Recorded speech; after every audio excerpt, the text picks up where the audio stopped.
এদিকে আনন্দ উচ্ছ্বাসে পবিত্র ঈদ উল ফিতর উদযাপন করেছেন ম্যানচেস্টারের মুসলিম অধিবাসীগণ।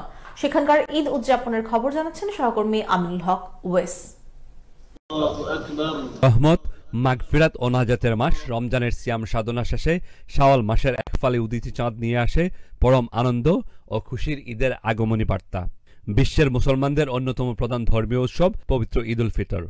সৌদি আরবের সাথে মিল রেখে ইউরোপের বিভিন্ন দেশের ন্যায় যুক্তরাজ্যের ম্যানচেস্টার শহরবাসী অনাবিল আনন্দ উল্লাসের মধ্য দিয়ে মুসলিম উম্মার জাতীয় উৎসব ঈদ উল ফিতর উদযাপন করলেন। স্থানীয় শাহজালাল, শাহপরান, দারুস সালাম মসজিদে 3টি করে ঈদ জামাত অনুষ্ঠিত হয়।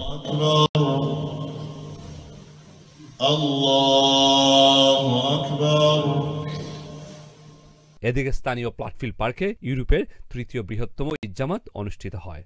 ঈদ জামাত শেষে বিশ্ব মুসলিমকে শুভেচ্ছা জানাতে ভুললেন না নেতৃবৃন্দ। আমরা দুনিয়ার বিশ্বের সকল মুমিন মুসলমানকে জানাই ঈদের শুভেচ্ছা, ঈদ মুবারক। দেশ বিদেশে অবস্থানরত ভাই বোনদেরকে ঈদের শুভেচ্ছা, ঈদ মুবারক। ঈদ মুবারক, ঈদ মুবারক, ঈদ মুবারক, ঈদ মুবারক, ঈদ মুবারক, ঈদ মুবারক।